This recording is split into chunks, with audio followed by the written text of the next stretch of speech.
E mira.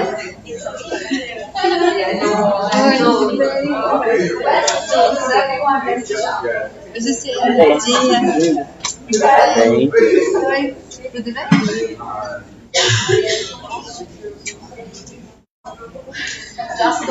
Eu cheguei atrás daquele moço e falei, e aí, cara, beleza? Ele, oi, eu falei, pô, achei que era o Jussier, desculpa. Aí eu falei, você viu que eu cheguei bem assim, ele ficou morto de vergonha. Muito bom. Essa Estou até nervosa. é mesmo? Eu acho que é, não conheci não. E aí, aqui, tudo bem? Eu soltando aqui quente aqui. Eu falei pra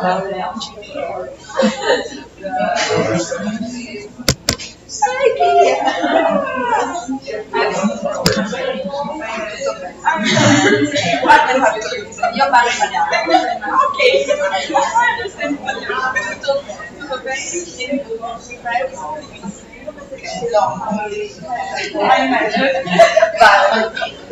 bene.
Tecnologia. Beleza?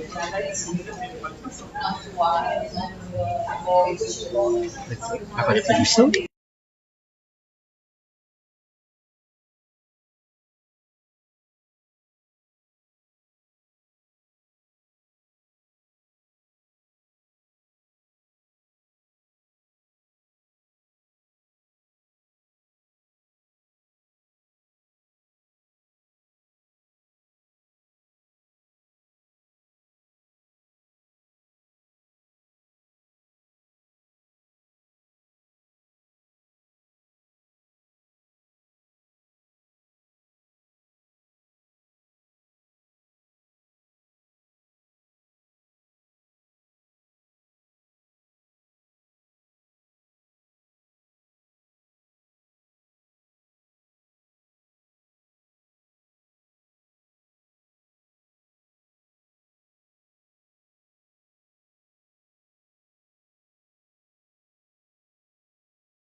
Já passaram 15 minutos da hora, portanto vamos começar. Agradecer a todos a presença. O Dario pediu para pedir desculpa, mas não pode estar, porque está na reunião do centro aqui. Portanto, toda a semana. A ideia aqui é, eu não vou fazer uma mesa de abertura, o importante é que nós possamos discutir a parte científica. Vou falar das questões económicas, porque todos nós já sabemos o que é. Vou falar das questões políticas, porque o público está mais ou menos alinhado com o que eu poderia dizer, portanto, vamos falar da educação matemática, discutindo a matemática da educação matemática. Essencialmente, é um dos objetivos do seminário. A formação de professores e a necessidade de fazer a articulação entre a pesquisa, a prática e a formação. Quero agradecer aos nossos convidados internacionais, que depois em cada um dos momentos vão ser apresentados: o Uffe Jankvist de Dinamarca, a Maria Melona de Itália, o Vera Ibarra de Espanha, e às três colegas que encarecidamente aceitaram o convite sem receber nada, nem sequer a viagem: a Célia Leme da Unifesp, a Marlona Caldates da UFGT, o TFR e da Etienne, ainda não chegou, eu não me atrapalhei do segundo, mas ela ainda não chegou, mas da UFABC, temos que chegar. Nós vamos fazer a transmissão ao vivo.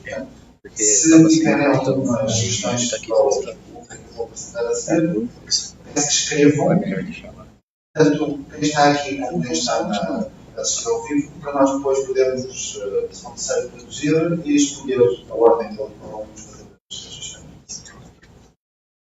Sem mais demora, vou passar Professor, a quem positivo. professor, qual que é a apresentação? Qual que é a apresentação dele?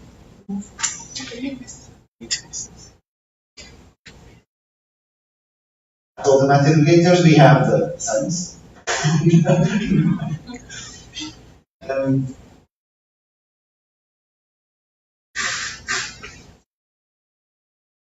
Vamos fazer a apresentação em inglês para eu entender.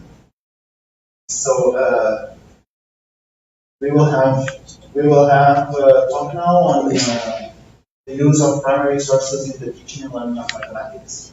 I want to thank Uffe for coming, for spending those 2 weeks here, just working, enjoying, knowing the culture, and discussing some work we have been doing and we can do.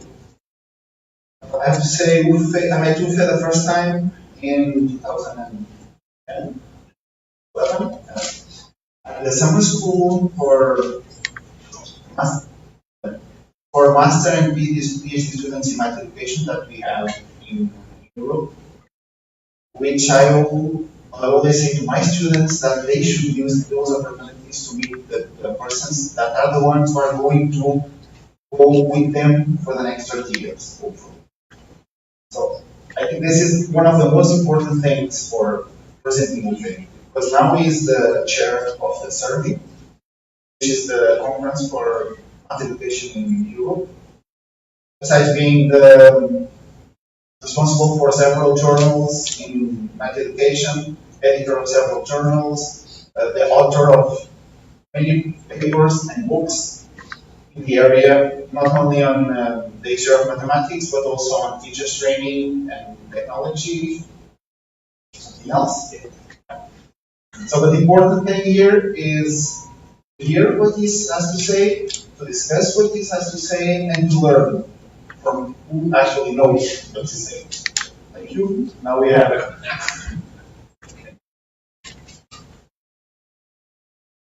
Thank you very much for the invitation and the introduction. Let's hope that I know what I'm saying, right? So before we begin this, I think it's very important that we understand what is a historical primary source. And maybe you have to translate it into Portuguese, but otherwise it's quite difficult to understand all that. So,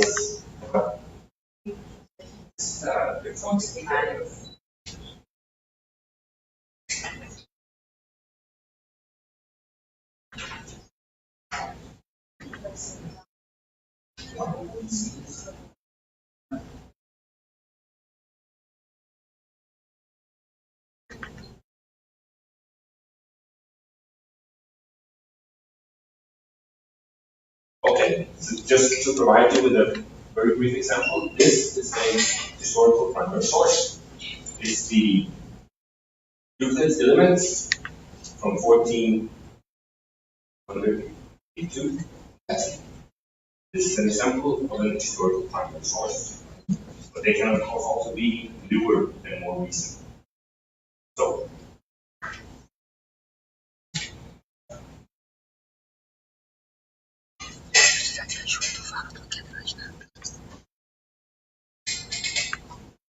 So, the question that we're going to be, the question that this talk is going to revolve around is, how would one go to the extent of using a possibly very old and maybe even somewhat inaccessible primary source in the teaching and learning of mathematics, and so many contemporary textbooks are ready-made and pedagogically prepared for dealing with the same mathematical topics, using modern-day language, coherent notation, etc. Right? Why would one want to use historical sources when they are difficult? When you can just have them. I'll try to address this question from an empirical point of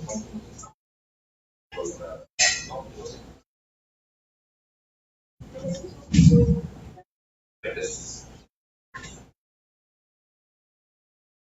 Okay, so I'll try to address this from an empirical point of view, illustrate to you some of the more recently reported findings and trends regarding the use of original sources, and also try to point to some new potential research areas related to the use of historical sources.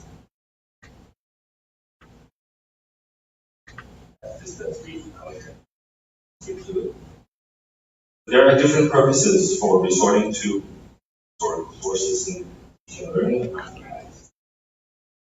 And in 2000, there was the II study on history in mathematics education that tried to collect all the knowledge so far on how this could be done. This is almost 20 years ago. But what they said at the time concerning the use of original sources, or primary historical sources, was that among the various possible activities by which historical aspects might be integrated into the teaching of mathematics, the study of an original source is the most demanding and most time-consuming. In many cases, the source requires a detailed and deep understanding of the time when it was written and of the general context of ideas. Language becomes important in ways which are completely new compared with usual practices of mathematics teaching. Thus, reading a source is an especially ambitious enterprise. rewarding and substantially deepening the mathematical understanding.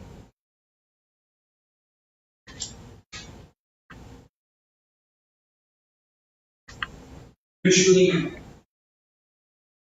one argument for using original sources refers to the benefits of what might be called inner mathematical issues. We can distinguish between two kinds of potentials of using an historical source if we want to. And one has to do with the mathematical understanding, that the study of original sources can teach students mathematical concepts, mathematical ideas, notions, theorems, proofs, and deepen their understanding. This is what was said in this quote before. Often it is argued that original sources offer a truer mode of presentation when compared to that of textbooks. If you have a modern day textbook in mathematics, usually it begins with definitions. Then comes some theorems, proofs, maybe some applications. But the historical development of mathematics does not follow that path, right? Often the definitions are what comes at the very end. When you know the theory and you can deep out which are the better definitions. So that's what meant by a true mode of presentation. And also with original sources, the introduction of abstract mathematical notions is motivating. So it's not, does not mean that it motivates the students to learn. It means that it provides some context to learn. Provides some context to where the mathematical ideas come from. Right? Where did the notion of group theory come from? Well, it came from the study of algebraic equations, but how would you know this if you just read one in paper? And then the other thing that original sources can do is that if we consider it the goal in itself to develop students images of mathematics as a scientific discipline, then original sources have equally much to offer in terms of also addressing the meta-perspective issues.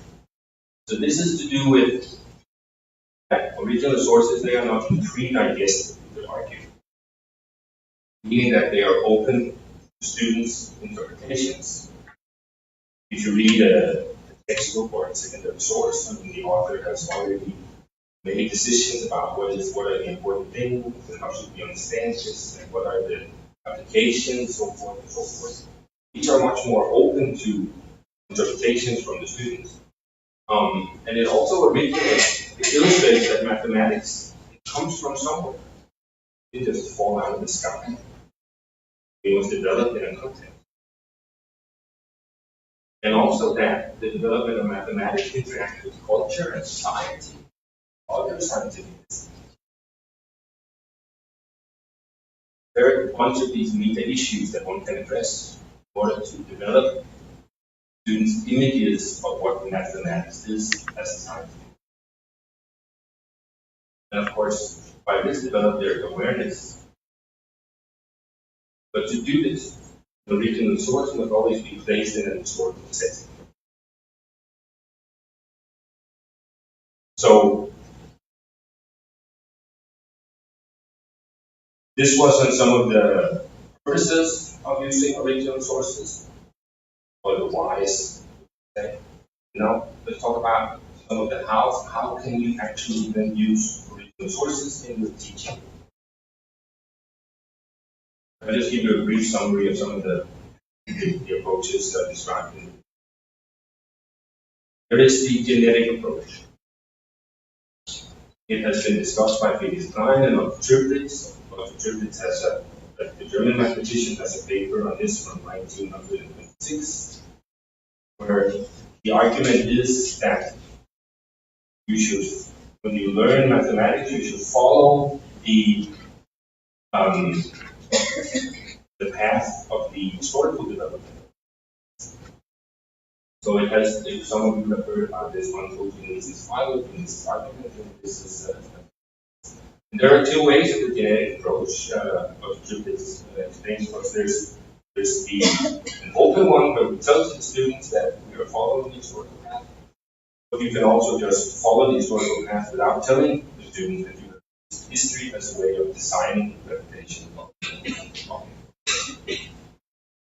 And then there is a hermeneutic approach, which is developed very much in this context by Uffe Jankvist, a German professor from Duisburg. And he had a PhD student, Laurits, who explains here that the difference to the genetic approach, the hermeneutic approach, is that students are not expected to trace a history of thoughts that leads them from the past roots to the standards of the essentially, this is because the students should be very familiar with the topic before they even touch the historical text that deals with it. In the hermeneutic approach, students are asked to examine the source in close detail and explore its various contexts of historical, political, scientific, etc. nature. In hermeneutics, this is called to move within hermeneutic circles. These are two rather different approaches to bringing the history into mathematics and also using original sources. Because here, you need to know the mathematical topic before, and then you see the history. Then you have the modern presentation, historical presentation, and the cultural context, the circles. There is one from a Danish colleague called a multiple perspective. And she writes, Tina Hilton is the name. Perspectives can be of different kinds, and in mathematics be considered from different angles, such as various sub-disciplines of mathematics that need to prove application of nature mathematical systems, other scientific disciplines, sociological institutions, personal networks, gender, religion, beliefs, and so on. This approach to history raises the question of which perspectives to choose, since, of course, not every perspective that one can pick up is necessarily interesting or accessible regarding historical analysis. This tells us that different historical sources are maybe good for different didactic and pedagogical purposes. Right? A way to handle this difficulty when using history in mathematics education is to adopt a problem-oriented approach. That is, to have clearly formulated historical research questions and then to focus on perspectives and to choose historical episodes that explicitly address and relate to the issues one wants students to reflect on.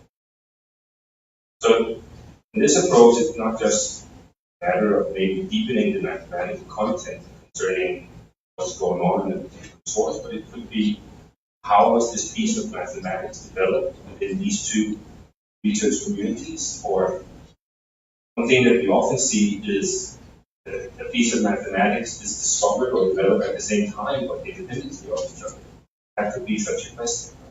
How did Leibniz come up with differential calculus at the same time as Newton when they didn't speak to each other? Why was this the case? Some other approaches could be comparative readings. For instance, how does the Chinese version of Euclid's Elements compare to the Greek version? What were the reasons for making changes in translating this 1,000 years ago? Guided reading, the one that we will talk more about.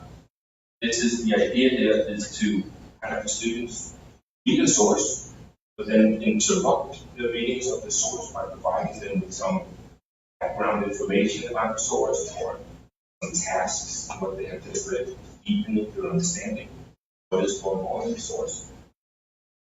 The essay assignments is a way to have students reflect on these meta-perspective issues. Of course, not all students are very happy with this, right? Because they're in math class. And they have to read an idiotic historical source, right? And then they also have to write a paper on it. I mean, with words, not just numbers and symbols, lists. But if you want to develop their images of what mathematics is as a discipline, it's going to have to be actually one approach to do so.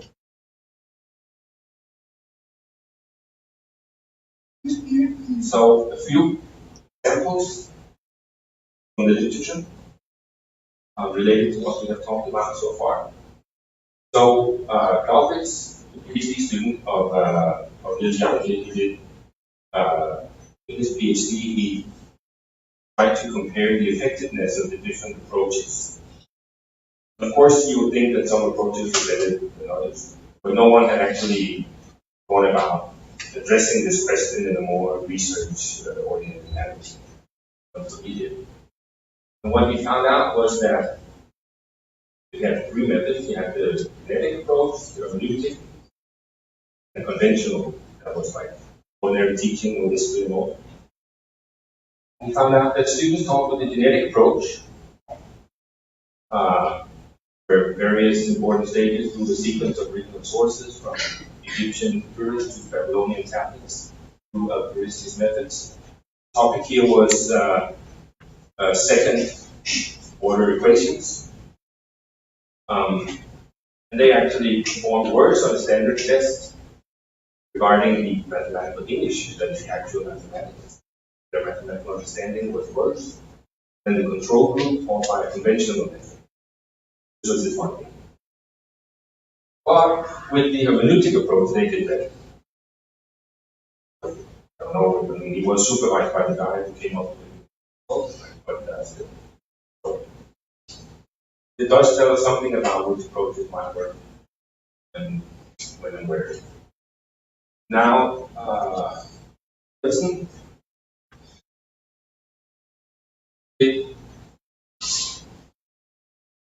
A thing where she used this theory by Spark. Anyway, you know there is an old paper by Spark from 1991 that talks about mathematical context formation. Maybe some 2008 came out with a book which had this notion of combination, saying that mathematics is a combination of communication and cognition, which was much came up with this word. And in this, he talks about mathematical discourses. And he talks about historically given rules about proper communicative actions they shape the mathematical discourses. And rules govern when to do what and how to do it, and which are present in discursive actions and repetition. So what does this mean? It means that in modern day, if you do mathematical proofs, there are some standards that you follow in order for this to be a valid proof. And it's very difficult when you are in this one discourse to come to grasp that there could be other ways. But if you have historical sources that actually illustrate to you that there are other discourses on how to do it. So the argument here is that it's difficult for students to understand these meta-level rules that govern mathematical practice, but historical sources can actually illustrate this for students so that they can have a meta-learning about mathematics as a discipline. It's not the same meta as the meta-perspective issues, it's just to confuse you all. It's different metas. Another thing that Kelsen has done is to argue that when you read this literature on using original sources and concerning in issues, it's often argued that it's good for deepening your understanding and you can understand the concept of function better, etc., etc. He says that maybe a more natural way of discussing the benefits in terms of in issues is through a discussion of the development of students' mathematical competencies. So how, for instance, in Denmark, we have this competency framework that is implemented throughout the educational system. mathematics, with 8 mathematical competencies. These are all academic, in a sense, but problem solving is one, mathematical reasoning is another, mathematical thinking competency, thinking competency, modeling competency, tools and aids, communication. So she has a paper or a couple. She discusses how the use of written sources actually seems to develop students' mathematical competence. Seems a nice way of doing this. And then there are quite a few studies in the US that have had large grants from the National Science Foundation on using original sources in undergraduate mathematics. There was a particular group from New Mexico State University, where it was David McGillis, he is retired now, and Colorado State University in Pueblo, which had one percentage also now retired. So one of the leaders now is Kathy Clark out of Florida. But there was a meeting in Las Cruces in New Mexico in 2012, and there a teacher from Middle State College in Michigan, Deborah Kemp, talked about some of her experiences with using this particular kind of material that this group had developed around reading of written sources, where they relied on this guided reading approach. And what she says is that they used this material for teaching abstract algebra. And she reported that her students, after having gone through the work on Katie and the machine, were much more inclined to accept the abstract construct dealt with by Katie, such as group, isomorphism, fundamental homeomorphism, etc., because they had been motivated in such a manner that they almost appeared as natural consequences of the work already carried out. She has seen this on features and notations. So this is the thing with the motivation of the mathematical concepts, right? Or if you read the modern day textbook, sometimes these definitions and theorems and words, they fall from the sky. Difficult to grasp these things. But here you see how they have been developed historically, and how they came from one context to another context. And once you reach the actual definition, I mean, students who follow this, read these historical texts previously, for them it can almost never be different.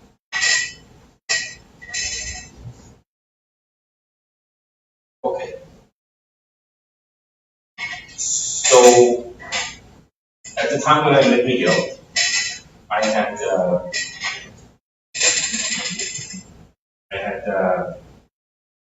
finished my PhD on using history in mathematics. I was very interested in using history in mathematics and education in such a way that students would be able to have discussions about these means perspective issues that I talked about before. But they needed to have them in a way that they were rooted in and based upon the knowledge about the mathematical issues. So it shouldn't just be some kind of discussion that you would have without understanding. Then I got a grant from the Danish government to, when you're a PhD student, one of the questions you always get at the defense, there's always one guy who says to you, if you were to do it all over, what would you do? Right? But you never get the chance. I got the chance. Right? So I did it. I did it all 2 years, and I did it all differently. So this was wonderful. And one of the things that I did differently was that I would, in the PhD, I wrote some materials for high school students to read on using history, where I had explained history to them. With some small excerpts from sources and books. But while doing this, I realized that I wanted to do something different in this postdoc. That I wanted to use original sources to a much larger extent. And also, In this Danish competency framework with the 8 mathematical competencies, there's also 3 types of what they call overview and judgment. And it was not completely clear how to develop this overview and judgment for students. This overview and judgment, they are active insights into the nature and role of mathematics in the world. And these insights enable the person mastering them to have a set of views, allowing him or her overview and judgment of the relations between mathematics and the conditions and changes in nature, society, and culture. So there are 3 of these, right? There's actual applications of mathematics in other subject practice areas. So the competencies is about how to act in mathematical situations, right? Solve problems, do mathematical models, analyze already given mathematical models, understanding the representation, shifting from one representation of a function to another between symbols and graphs and verbal explanations of what is the function, etc. But this is something different. So the first one here, knowing how mathematics is actually applied in the real world. And often this is to do some kind of modeling. The usual actual applications of mathematics and extra mathematical. The next one is historical development of mathematics, both internally and from a social point of view. The object in this form, overview and judgment, is the fact that mathematics has developed in time space, in culture, and society. And so it is to do with this using history of mathematics as a goal.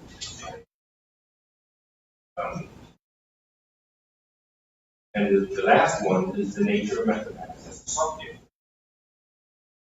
And what they say is that as a subject area, mathematics has its own characteristics. Mathematics has some of these characteristics in common with other subject areas. Some of them are quite unique. In science, for instance, in physics, you have these paradigms. Sometimes there's a theory that comes along and disproves everything. You don't really see this in mathematics. In some ways, mathematics resembles more philosophy, sciences, medicine. So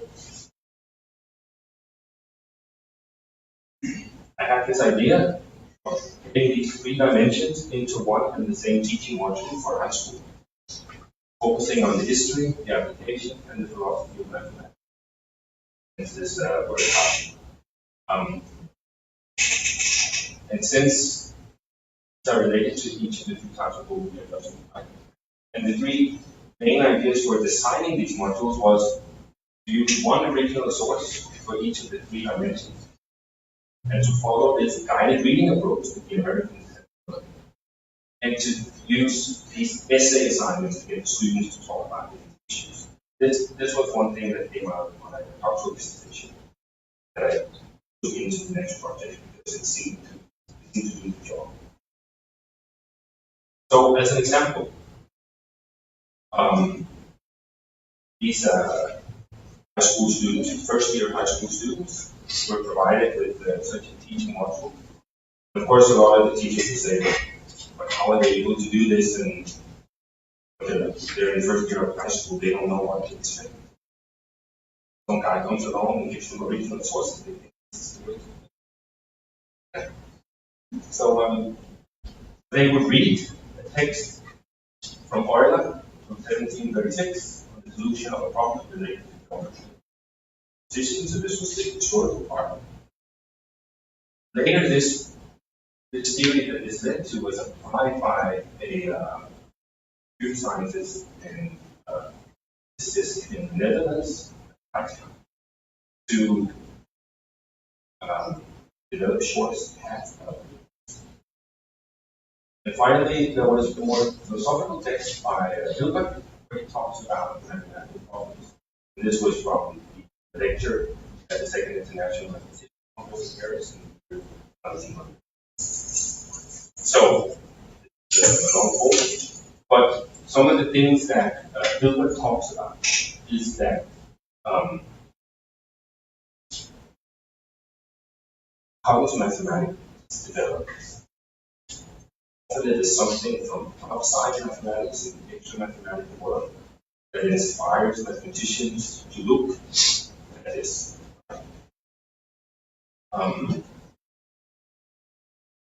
He says, surely the first and oldest problems in every branch of mathematics spring from experience and are suggested by the world of external phenomena. But in the future development of a branch of mathematics, the human mind, encouraged by the success of its solutions, becomes conscious of its independence. It evolves from itself alone, often without appreciable influence from without, by means of logical combination, generalization, specialization, by separating and collecting ideas in fortunate ways, new and fruitful problems, and appears then itself as the real question. Right? So it's something from outside mathematics that mathematicians are inspired by. They drag it into mathematics and they mathematize it. So you hard to see how they thought about where this came from in the first place, because now it's all math. Then he says, in the meantime, while the creative power of pure reason is at work in the mathematical world, the outer world again comes into play. Forces upon us new questions from actual experience, open up new branches of mathematics, and while we seek to conquer these new fields of knowledge from the realm of pure thought, we often find the answers to old unsolved problems, and thus at the same time advance most successfully beyond theories. Right? So while this mathematics that originally came from the outside is now being worked on in mathematics by mathematicians, and all the questions are very in issue mathematics, kind of like maybe there's another problem later outside mathematics. This mathematics can solve for you that you didn't know. This was what I wanted to illustrate to the students in this module. And it starts with this text by Euler, and the problem here that in Königsberg there were 7 bridges, right? Königsberg, this is from Euler's text. There are 7 bridges, and the question is, can you do a stroll through the city, crossing these 7 bridges once and only once?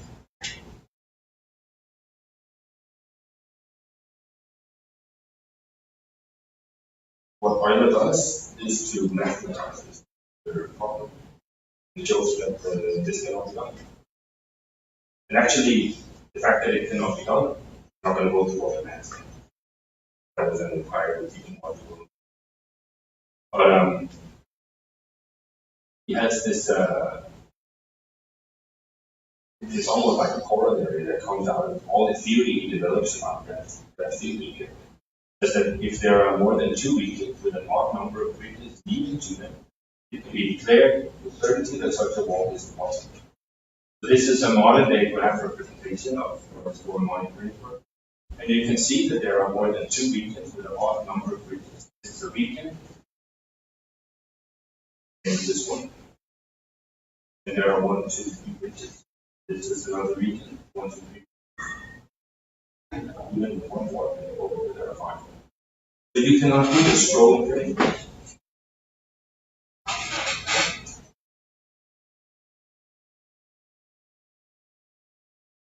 Then, some 200 years later, and the students are provided with a bit of background information in the teaching module about what actually happened here. There's this guy, Dyson, in Amsterdam, and he's working with computers. And these are the computers that are almost as big as this room. And wants to demonstrate how powerful they are. So if he could come up with a problem of finding a minimum also length between 2 given nodes, P and Q, in a connected graph. So this is a connected, not a directly connected graph, because there are lines between all the nodes here. And you could imagine that these lines, which are your bridges, would have a certain value attached to them.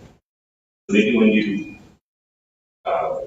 want to find out how to fly from here to London, there are certain flights, and these values here, they could be price, time, cost, and you want to find the one from here, which is Sao Paulo, to here, which is London, that somehow minimizes the price and the time and the cost, right? It's actually a stateless algorithm that is the basis of all these things that goes on when you search on this. So he was able to come up with such an algorithm showing this. There was also, he was the first to do this. There was another problem that the engineers asked him, and it was when they were building these large computers, they had to use some very expensive copper wire. And how could they minimize the amount of copper wire that's used?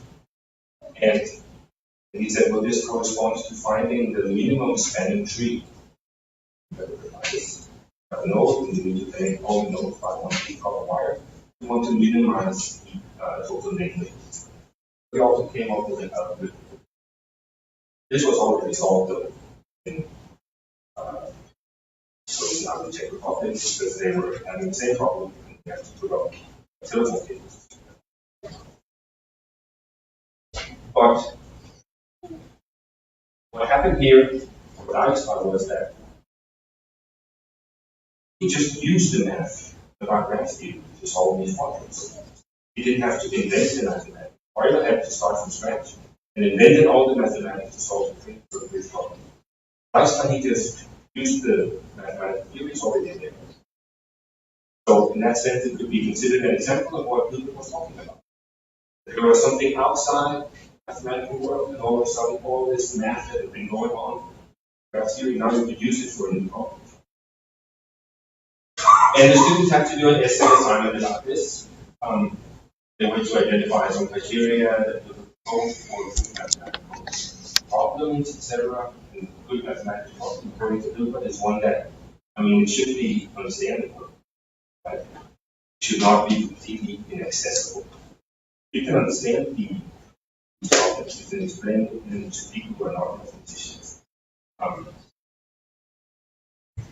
And to see if these problems will fit. There was another, with the same class students, they went through another module that had to do with a Boole and Shannon's use of Boolean algebra in design of electrical circuits. This is in a paper, so we're not going to go through this. And the philosophical text by a mathematician called Hamming, the unreasonable effectiveness of using that. So, but how to investigate if the students actually develop their overview and judgment? This is what the research question was about. So, overview and judgment is related to student beliefs. That's a positive notion. Beliefs are considered to be something rather persistent. So to state any relevant changes in beliefs, but it's not impossible because this was a 2-year study, followed students 2 years. And to say that the observed developments and changes occurring in student views or set of views, think about it, define it. Used to be something less persistent than beliefs, but with the potential of developing into beliefs at a later point in time. And the way of trying to assess this development of overview and judgment was based on the growth of consistency in students related to these views, but the extent to which students want to justify them. Students might say mathematics is a language. Okay, why is it?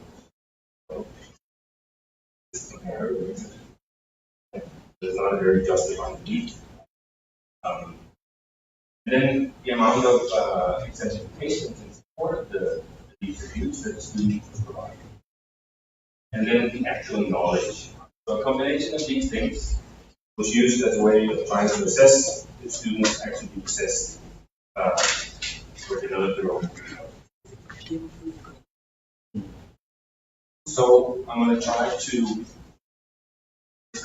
briefly give you some idea about one student's development over the judgment student over the area. I had an interview with him where I asked him, so you say that Boolean algebra, you believe that to be one of the very good questions when you talk to students about these things is mathematics is discovered or invented.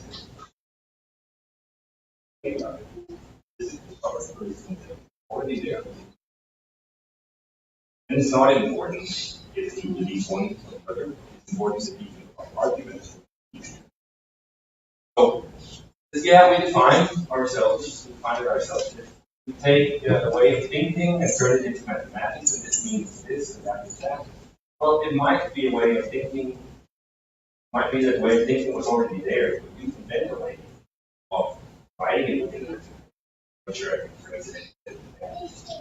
and I say, okay, so as under answer, we had a questionnaire that we were taking out the pocket point in. We say that Boolean algebra classes are Boolean algebra. Human construction, which of course is connected to what you just said. But do you believe that mathematics in general is something we invent, or are we also things in mathematics which we discover? He said, well, there can be connections in mathematics which we discover.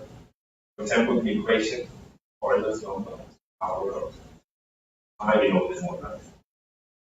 The most beautiful formula in mathematics is Euler. He says, there are some interrelations. This is an example that he provides. There are some interrelations which we have not made ourselves. It's a lot of independent things which we have found and which then fit together and reveals beautiful connections. I think it's a good example of something which we first discovered. As far as I know, these are not that associated, but they fit together in this way. It kind of shows that there must be, no matter what, we did something right. Yes, yes. So regarding the intervention of discoveries as mathematics, I think that some things are invented and some discovered. I will disclaim it. Okay, so this is already quite a level of major perspective issue knowledge here that he displays. I mean, a lot of the students that the teacher asks them mathematics and then they are discovered, they think they have to choose one or the other. Is that a combination? And I say, okay, can you give some examples of work in our way to graph these? Translate bridges into numbers and the way of writing them all up. That is something we make. One thing says, one is something we discovered. Also on the top. Alright. So, just to give you a very brief idea that it seemed for Larry actually that he did develop his own view of judgment. He argued consistently of a combination of intervention and discovery. And we saw how his beliefs were quite eventually held in just state something and provide examples. It's fair to say that he actually did develop his own view of judgment. So, that is one thing that apparently developing the sources. And how are we going to find them?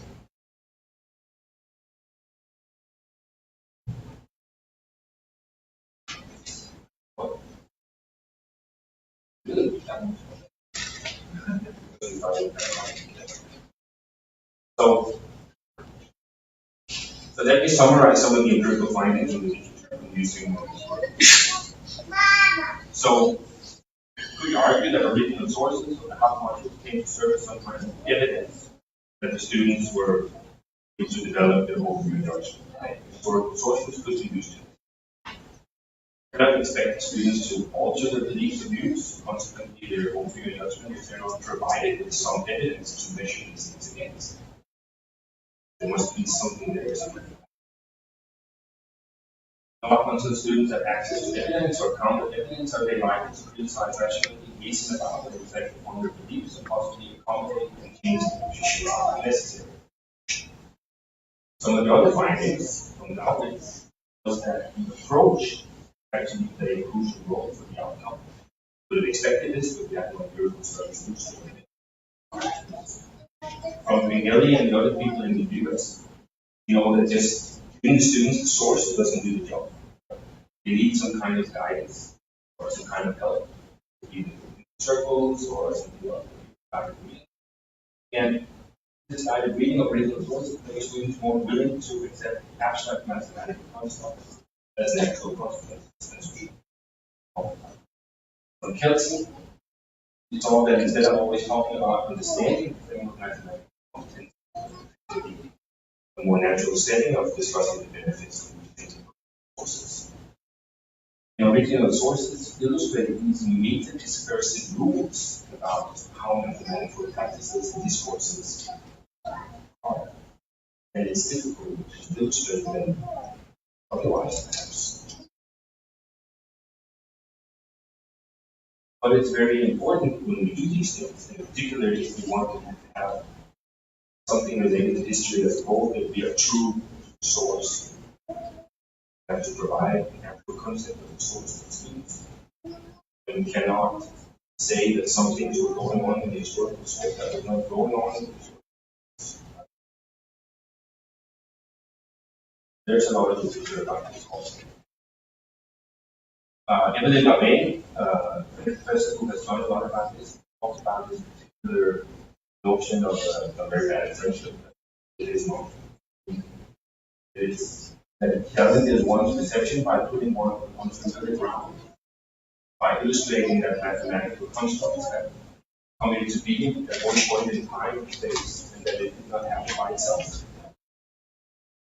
So, students think that they know what mathematical functions are, and now they're reading them all.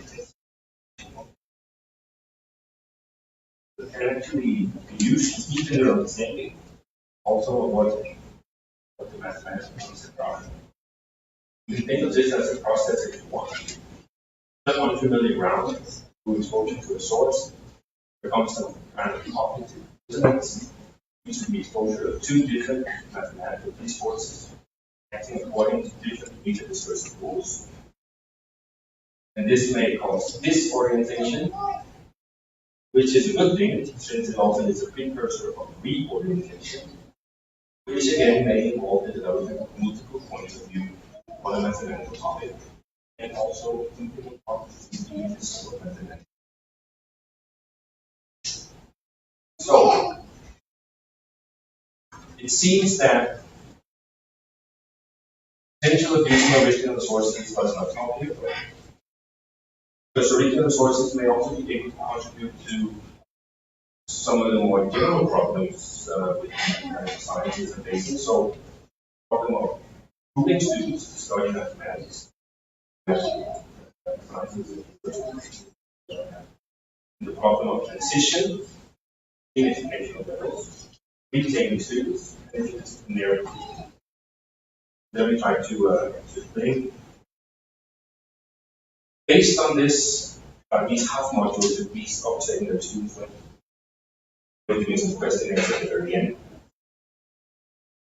And the question was if they believed that they could choose education after high school that involved mathematics on a more enlightened basis. Right? They could either choose it or discard it. See, students when they have mathematics in high school, they think that mathematics is what's going on in the books. Right? And the books don't illustrate to them how mathematics comes into being. When you talk to these students, they will say, I just find it very difficult to imagine what mathematicians are doing. They just sit there and watch them resolve it. So all those resources, all of the parts, actually illustrate mathematics in the making. So it could provide students with a better image of what it means to do mathematics at professional level. And hence, it could actually make them possibly choose more correctly what they want to do on a more reliable basis. There was some evidence for this. It's also related to this problem of retention. Because if students who enter the mathematical sciences at university level, they have a more realistic image of the discipline of mathematics which they are about to study, then surely one would expect a higher degree of attention than simply not. There's going to be drop out because they find that already.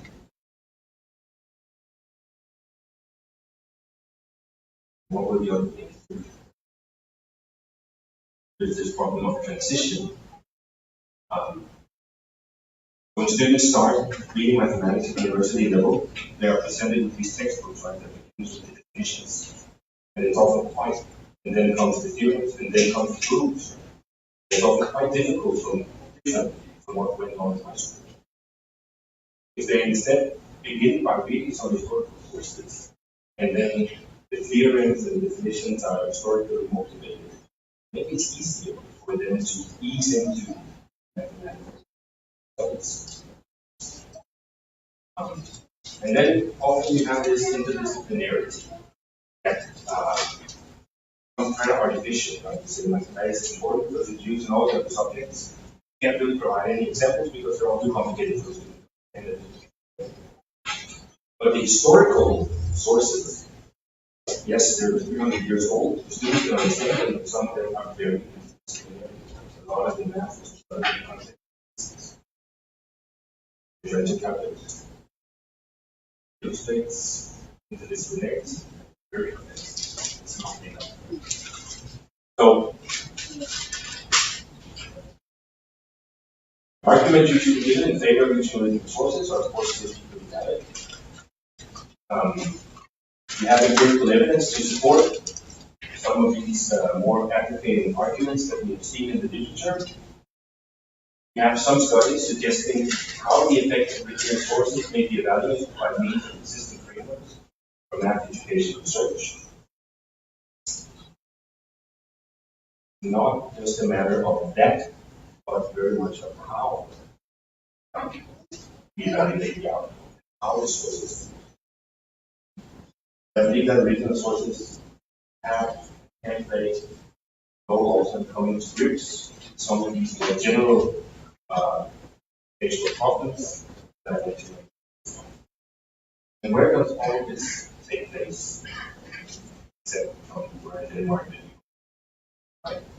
So, at every evening, if you ever go to these, before the International Conference, math education, from 4,000 people meet, there's some topic study groups and discussion groups on the use of history and math education.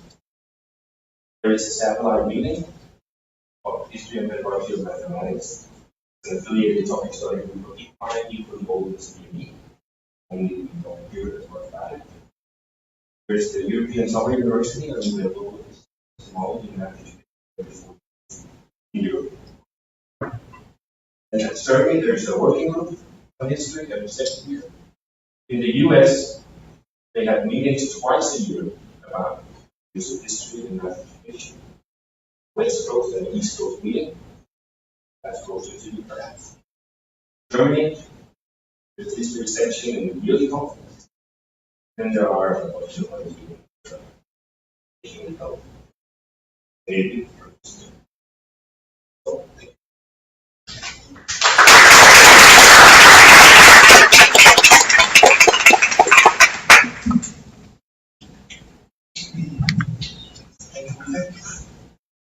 alguém que tem alguma pergunta, comentário, necessidade de esclarecimento?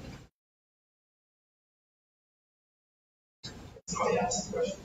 So you were very clear. Many questions.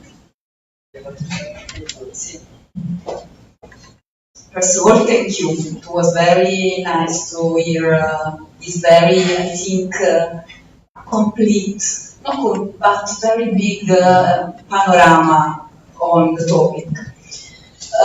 My first question is about the hermeneutic approach, because you showed that they try to see in a comparative way if there is a more effective result in the other approach to the use of original source. And you quote Glaubitz. And he showed that the hermeneutic is more effective. I don't remember. More effective. The And the conventional. More effective than the genetic method and the conventional method. Okay. And how did he prove it? Because you quote the fact that if the students are more effective in standard tests. It's strange, no? Because but that was what it is. There was a quantitative study where he had a class of students taught with the genetic approach, and one with the cumulative approach, and one with the control class with the conventional approach. They were all doing the same standard test afterwards, and those who had been taught by the cumulative approach did better on the standard test. Usually the standard test, I think, is more on procedures, exercise. I don't know what if I can. You don't know, okay. Because for me it's more convincing the other study, the one of your postdoc project in which you study the beliefs, the change in beliefs. Yes, but it's strange that you use a different approach and then you see an effect in something that is not really related. It's my view of the thing. And the other one is about recruitment, the future. You say that you and all the group works on history, the use of history research in mathematics education, how it can have an impact on the recruitment. And on the fact that students often are not very happy to take scientific university path in order also sometimes to avoid mathematics. And I'm not very convinced that. Well, about retentions, I am more convinced. The fact about recruitment, if you can say something more about it. So the idea about the recruitment was not to enhance recruitment. It was not to attract more students. It was to attract students who had made decisions on a more enlightened basis, that they knew what they were going into. Right? So that was the idea. Students who had been through these modules with the original sources, that they had a better idea of what it would be like to study mathematics at university, and what it would be like to work as a professional mathematician, than those who had only been exposed to regular things. That was the idea. It was not about attracting more. No, it's not the.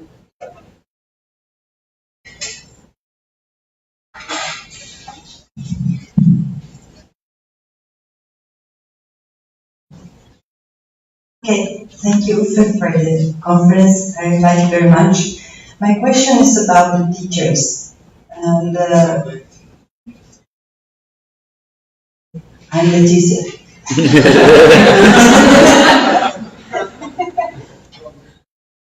I'm Leticia from Unicamp. And I was wondering about the challenges the teachers experience when they implemented that kind of modules. So I can only talk about the teachers that I work with. So for my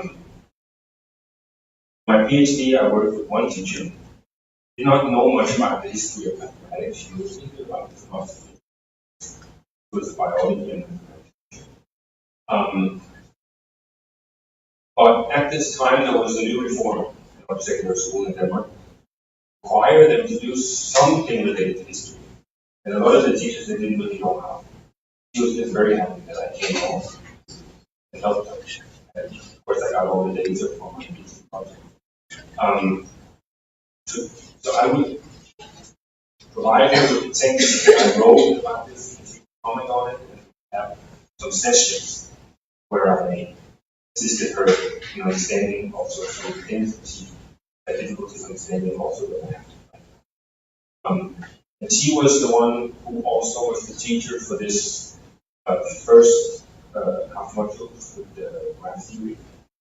The idea there was that she would not really teach much. It was a self-study on the students. So they were divided into groups. And they would read the material one chapter at a time. And then they would discuss this and do the tasks in class. I would video films of the students. And the teacher would walk around and answer questions. And only if she sensed that there was something general that they had difficulties with, she would do something at the back. Otherwise, she would really work on this alone. Did this just in something. She was also supposed to implement the last module, the Boolean algebra. But for some reason, she changed the job, and I needed to stay with the same students. So I got two other teachers. The old guy was very skeptical about how this was going to fly.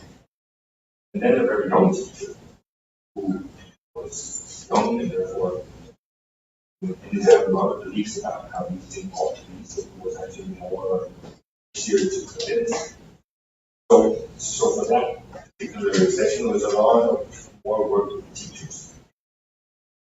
But they ended up being convinced that this could actually be done. And this young teacher, he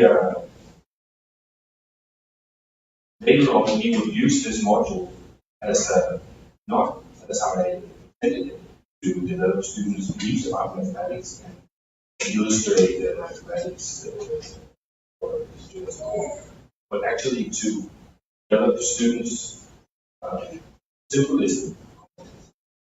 The Boolean algebra is the same symbols, x's and y's, but ones and zeros will be used differently. So he gave this to students in order to illustrate to them that representations can be something else. That he would use it from an English perspective. Is that an answer?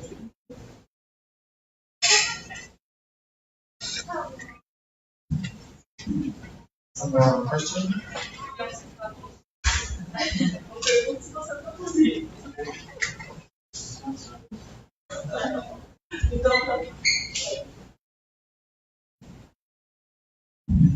Bom dia a todos, eu sou Célia da Unifesp. Obrigada, professor. Não sei se eu entendi completamente por conta do meu inglês, mas eu queria ouvir um pouquinho mais o porquê de usar a concepção de história. Ele fala de história da matemática, speak about mathematics, history of mathematics. History of mathematics. And you use as fontes primárias diretamente nas salas de aula.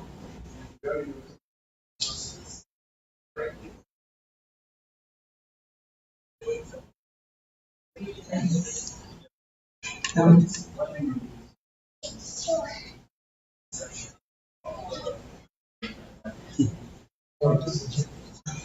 por exemplo, por que não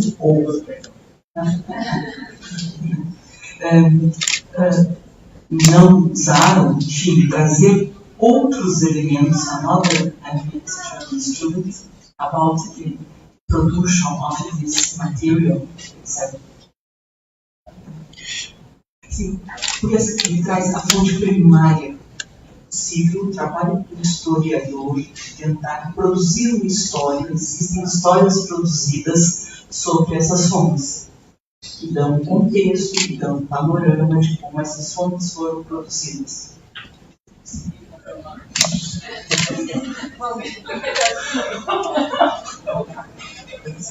So the question is, what is the idea of history that you use in terms of using the original sources as an element for teaching, and not using the history of how there are several histories written already on the original sources, how they will be developed. So why use the original? Why use the original sources instead, and how do you use it? That's also, I can also link it with the question I have, which is linked with the thesis question, which was the, you can also talk a bit more on the role of the teacher. So, because you mentioned on your second project that you designed the teaching elements. So what was the role of the teacher? What is the practices of the teacher? What is the teacher knowledge? What is mathematics and the history and philosophy? Can you just give us an overview? Because I know that is the point for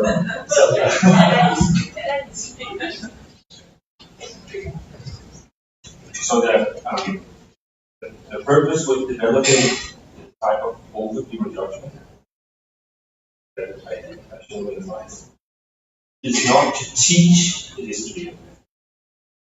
The purpose is not to teach history of mathematics as a subject. So that is the reason why we don't use the books.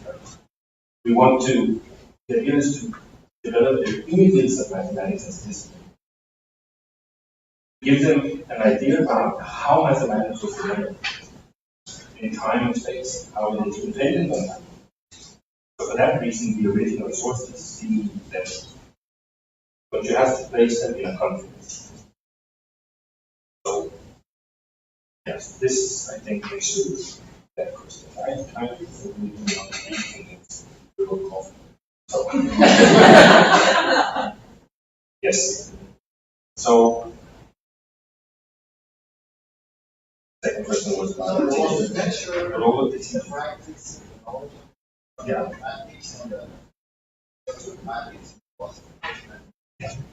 So these teachers in upper secondary school have an access to reading mathematics. So even though they may have not had graph theory or boolean, they are able to read it comprehend it. But because they have a very strong mathematical basis, very strong knowledge of mathematics. So this they can use. They might not know much about history. So this I have to brought in the process. They knew the purpose. The purpose was to illustrate to the students that mathematics doesn't come out of that it is developed by human beings on space, and that it is culturally connected. Is this an answer? It's not the answer you're looking for. I don't know.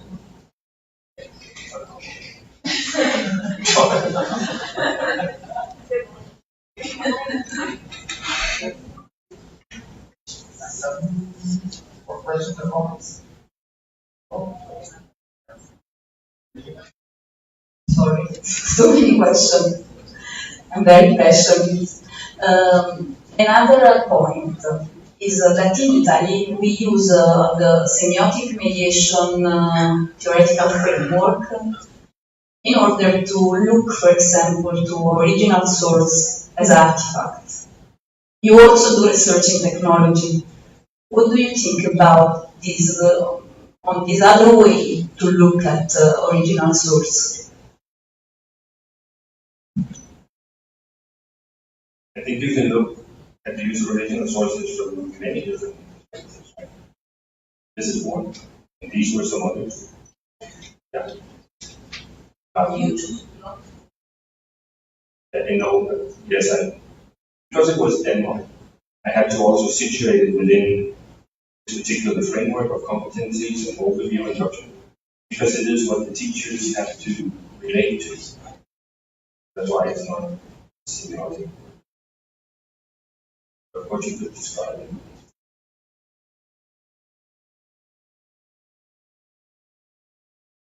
I need to make a comment. If for those of you who will attend Maria's talk tomorrow afternoon, you understand a bit better why there is this conversation on the original sources and the cultural transposition.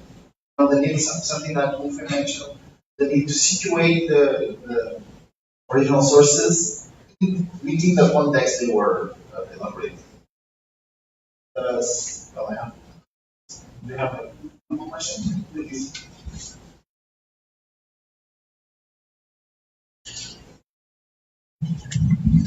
I was wondering about how to articulate that kind of work with the modules, with something like the traditional curriculum, or because I think that this kind of work is like, I don't know, 2 weeks, 3 weeks, and how to articulate with the rest of the work in the year, for example. Do you have any thought about that?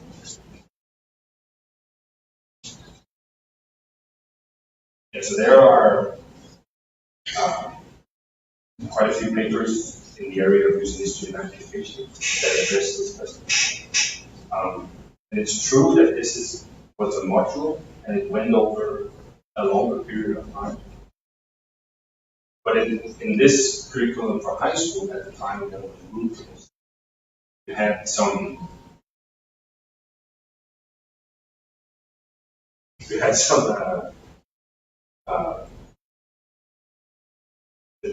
there were the curriculum and the topics that you needed to go through, but there was also room for some new topics. But for these students, this just became passive, and this could then be assessed on oral exam, but the actual exam, or the oral exam.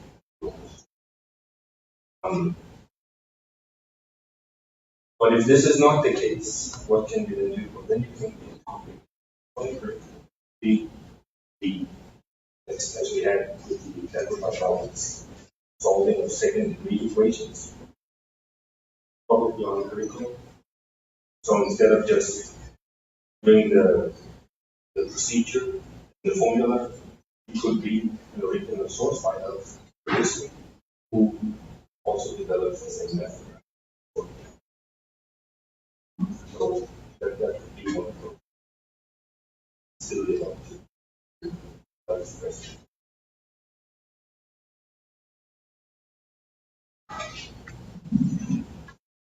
Not any pressure, but that kind of discussion I hope Sally will do. Some other question or comments?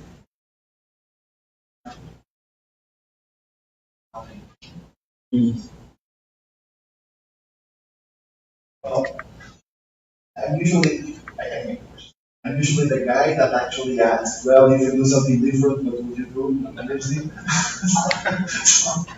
So I pose you the same question.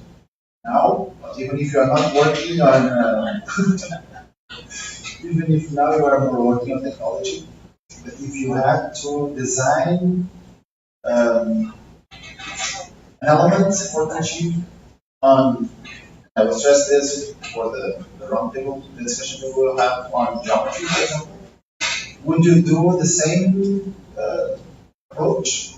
Or what kind of discussion would you have? Would you work with the teachers or not? What kind of changes would you think it could be done in order to improve the work on them? And in order to improve the teachers' training practices? Not only the research, but also the dimension of the practice at school, improving the mathematical learning for the students.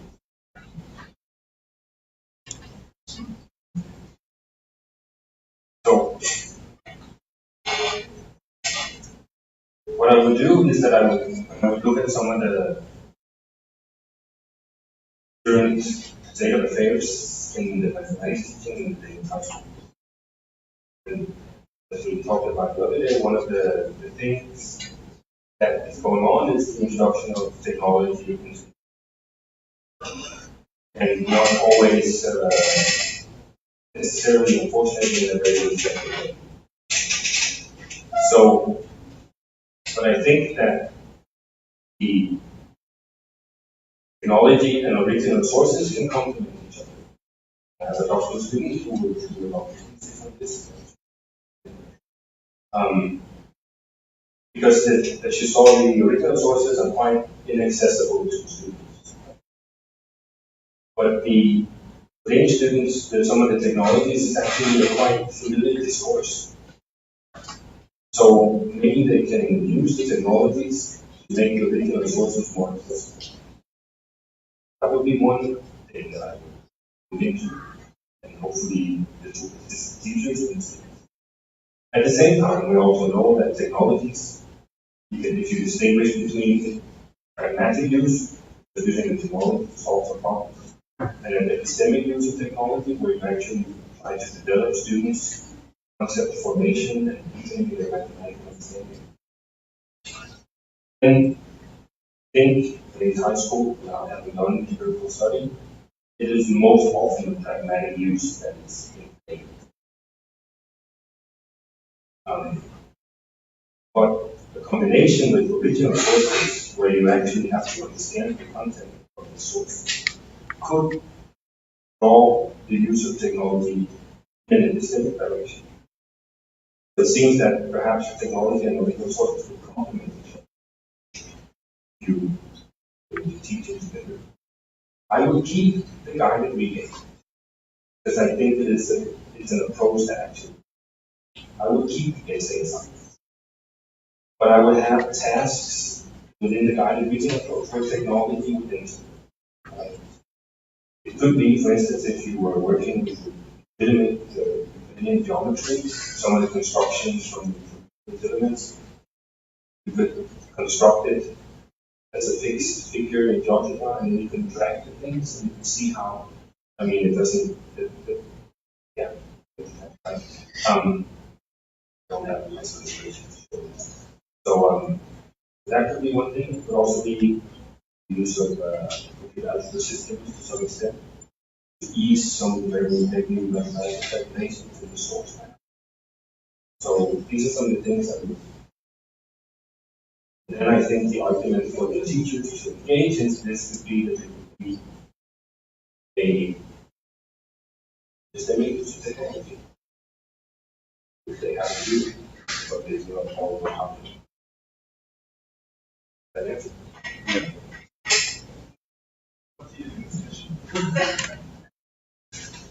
Some other questions or comments? No. Thank you.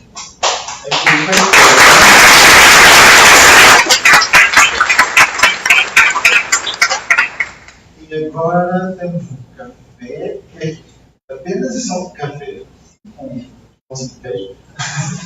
E o workshop é na. Não, é.